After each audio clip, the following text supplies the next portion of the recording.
The County Water Authority doesn't sound like a place where anything happens. I read meters. I balanced usage against billing. I kept the numbers honest. If you wanted a job where nothing ever surprised you, you couldn't do better than municipal water. I did it for 11 years, and I was good at it in the way nobody notices. Water is a closed system. What comes into the treatment plant gets measured. What goes out to the houses gets measured. People use it. It goes down the drain. It comes back. And the whole thing is supposed to balance. It never balances perfectly. There's always loss, leaks, evaporation, a meter running slow. We called that difference non-revenue water. And every utility has some.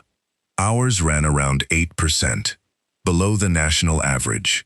I was proud of that number, the way you get proud of small things when the small things are your whole job. I tell you this, so you understand. I'm a person who thinks in balances. In and out. Every drop accounted for. When something doesn't add up, my instinct isn't fear, it's arithmetic. I go looking for the missing number, because the missing number is always there. That's the first thing they teach you. Water doesn't disappear. It goes somewhere. Your job is to find out where. So when the numbers stopped balancing, I didn't get scared. I got curious. That's the part I keep coming back to.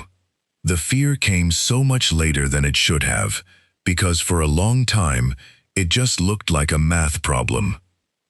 It started in the spring, on the night reads. We had automated metering by then.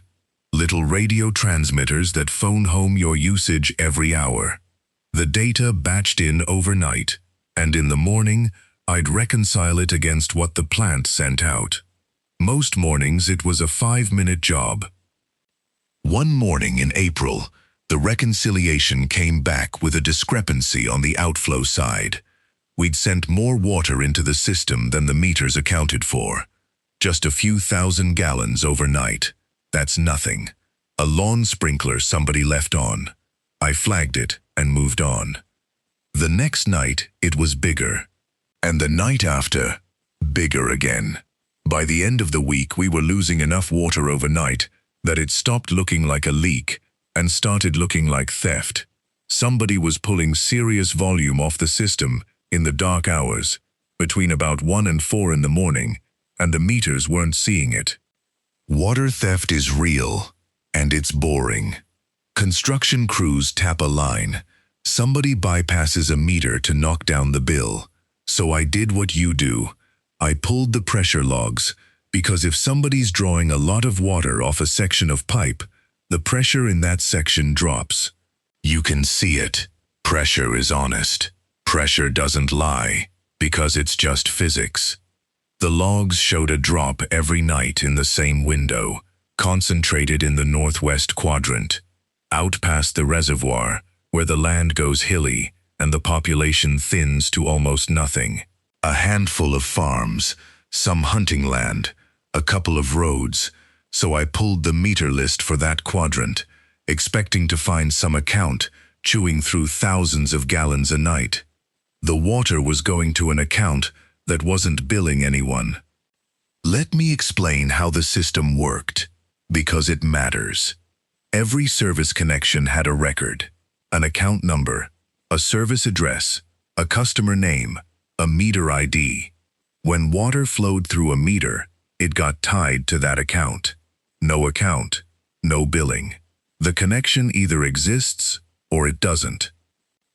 There was a connection in the northwest quadrant that was pulling water, showing usage, registering on the pressure logs, and it had a meter ID and a service address, but the customer name field was blank, and the account had never generated a bill.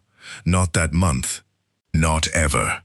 The creation date went back before our system was digitized, so it just said legacy. That happens with old rural connections. Somebody's grandfather hooked up in 1961, and the paperwork's in a box somewhere. But a legacy account that's active should still bill. It should still have a name. And this one was drinking down thousands of gallons a night, and had never, in the entire digital history of the utility, sent $1 to anyone, or from anyone. The service address was a road I didn't recognize, and I knew the county. 11 years of maps. It said Cutter's Mill Road, and there was no Cutter's Mill Road on our distribution map. I pulled up the GIS layer that shows every pipe, every valve, every hydrant over the county roads. No Cutter's Mill Road. But there was a pipe going there. That's the detail that turned my stomach the first time. And it still does. On the map, out in the northwest quadrant, in an area that showed as empty land, there was a service line, a real one, drawn in, with a diameter and an install date. 4-inch ductile iron, installed 1963. It ran off the main past the reservoir and terminated at a point in the middle of what the map showed as nothing. And at that point was the meter, and the meter was reading water going through it right now, at 8:40 in the morning, while I sat there looking at it. My first several theories were all reasonable. A data error from the digitization, an orphaned line, a pipe mapped and abandoned but never deleted, with phantom reads from a dead transmitter, a survey error, a real road under a different name. Every one of those was more likely than the truth. That's the trap. Every mundane explanation is more likely than the truth, right up until you check them, and they all fail, one after another, and you're in the last room with nowhere left to go. I checked the transmitter. It wasn't dead. Strong signal, hourly, healthier than half the working meters in town. I checked our GIS against the County Road Authority's own maps. They didn't have Cutter's Mill Road either. But when I searched their historical archive, the scanned old documents, I found it. Cutter's Mill Road appeared on a county survey from 1958. A real road, with a mill at the end of it, on a creek that fed what would become our reservoir. When they built the reservoir in the early 60s, they flooded the valley. The mill, the road, the little settlement around it, all went under. That's why it's not on the modern map. It's at the bottom of the reservoir. It's been there for 60 years. And in 1963, 1 year after they flooded it, somebody installed a 4-inch service line out to it. I sat with that a long time. A pipe installed to serve an address that was already underwater. That has to be a clerical mistake. It has to be. But the water was moving, right now, through a meter, down a pipe, into a place that had been at the bottom of a reservoir since before my parents were born. And something was drinking it. I did the responsible thing. I took it to my supervisor. His name was Denny, at the utility close to 25 years. The kind of guy who knew where every valve in the county was buried by feel. Good man. Steady. I laid it all out. The discrepancy, the pressure drop, the blank account, the flooded road, the pipe that couldn't exist. I expected him to love the puzzle. Denny loved a good puzzle. He didn't. He got quiet. He looked at my printout longer than it took to read it. And then he asked one question. He asked how much, how many gallons a night. I told him the number. He nodded slowly, like it confirmed something, and said, "That's about right for this time of year. It goes up in the spring." I asked him what did. He folded my printout in half and said, "You don't need to reconcile the northwest quadrant. Take it out of your morning report. I'll adjust the non-revenue number on the back end so it balances clean. You leave that account alone, and it won't cause you any trouble." I asked what the account was, and Denny, who I'd worked next to for 11 years, who came to my wedding, looked at me with an expression I'd never seen. Not fear exactly, something older than fear. A man who'd made his peace with a thing long ago and didn't want it disturbed. He said, "It's a legacy connection. Been on the system since before either of us got here. It draws what it draws. It never causes a problem as long as the water keeps going out, and every person who's sat in your chair has done exactly what I'm telling you to do, which is nothing. You keep the water flowing. You keep the number balanced. You don't go out there." I asked what happens if the water stops. He didn't answer directly. What he said was, in '89, we had a supervisor decided he was going to shut that line down, cap it, take it off the system, clean up the records. Thought it was billing fraud, same as you're thinking now. He stopped. We had a bad year in '89. Wells went bad all over the Northwest Quadrant. People got sick. 2 kids in one family on a farm out there, and then the family too, all inside a month, and the doctors never figured out what it was. It stopped the week we reopened the line and put the valve back the way it was. He looked at me. "You want that on you? Because I don't. I just keep the water flowing. That's the whole job." I should have walked away, but I think in balances, and Denny had handed me a problem that didn't balance. A pipe feeding a drowned town, a draw that goes up in the spring, a supervisor in '89 who tried to close it and buried 2 children for it.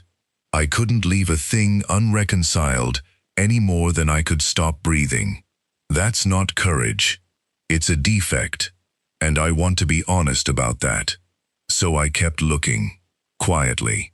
I took the Northwest Quadrant out of my morning report, like Denny said. But at night, on my own time, I went into the historical records in the basement of the county building, boxes of them, and I started reading. Cutter's Mill was a real place, a grist mill, a cluster of houses, maybe 60 people at its peak. When the county condemned the valley in 1961, everyone was relocated. The usual payments, the usual fight from families who'd been there generations. The valley flooded in the spring of '62.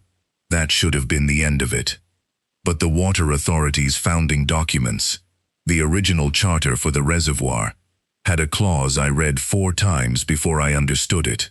The reservoir was built with the promise that the settlement's water supply would be maintained in perpetuity. That phrase, written by county lawyers as part of the deal to get the families out without a court fight. A promise, on paper, that the community's water service would never be cut off. Somebody took that literally. In 1963, a crew ran a 4-inch line out to the coordinates of the old settlement, dropped it toward where the town used to be under 60 feet of water, and connected it to a meter and an account, maintained in perpetuity. The town was gone. The people were relocated or dead, and the Water Authority kept its promise anyway, kept a line running to a place that no longer existed, and somewhere the reason got lost and the practice remained. A pipe feeding nothing, because a lawyer once wrote a word into a contract, and nobody ever had the nerve to turn it off. That's what I told myself, a bureaucratic ghost. A promise outliving the people it was made to. Water pouring pointlessly into a flooded valley because a form said it must. That's not horror. That's the sad, stupid inertia of institutions. Rules that outlive their reasons. I almost let it go. I had an explanation I could sleep with, and I almost took it. Then the account started billing. One morning in June, the blank customer name field wasn't blank anymore. Overnight it had populated. Where there'd been nothing for the entire digital history of the utility, there was now a name.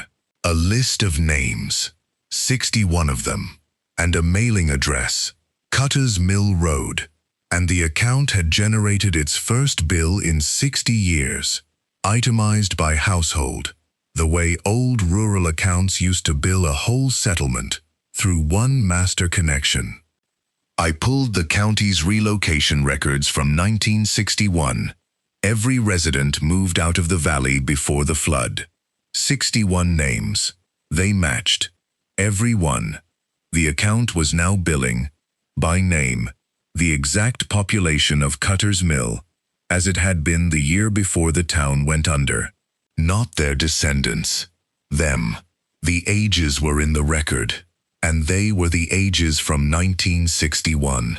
The usage on the bill was broken down by household, and it was normal. A family of 4 using what a family of 4 uses: cooking, bathing, laundry, a garden in the summer. 61 people living an ordinary life, drinking ordinary water, in a town at the bottom of a reservoir for 6 decades, and now the system had decided to start keeping their account current. I understood then what Denny meant about the water going up in the spring. Spring is when you plant. Spring is when a farming community uses more water. The draw went up because down there, wherever there is, they were putting in their gardens. I did the thing I'd been told not to do. I drove out there, not to the reservoir, to the point where the pipe terminated, a stretch of shoreline on the northwest arm where the old road went down into the water. I went at night because I'd stopped being able to think during the day, and I stood on that shore in the dark and looked at the water. I don't know what I expected. There was nothing to see, just black water, flat and cold, and the sound of it against the bank.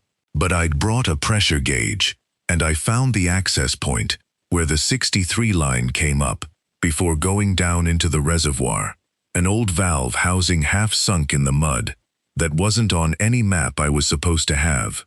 I put the gauge on it. Water was flowing. I could feel it through the metal, that faint live hum a working line has.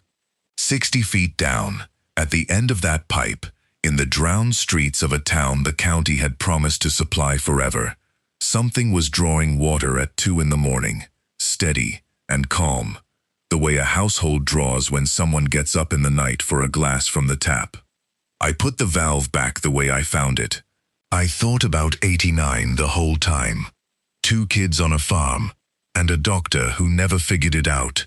I made sure the water kept flowing. Whatever else I am, I wasn't going to be the one who closed the line. I quit the water authority that summer. I told them the reconciliation software was giving me headaches, which was true, in a way nobody understood. Denny didn't argue. He shook my hand and said, "You leave it running. Wherever you end up, you hear me? You leave it running." I said I would. I didn't ask what he meant by wherever I end up. I moved 2 counties over. Different water system, different everything. I don't work in water anymore. I do bookkeeping now. Private clients, small businesses, numbers that balance, because they're supposed to.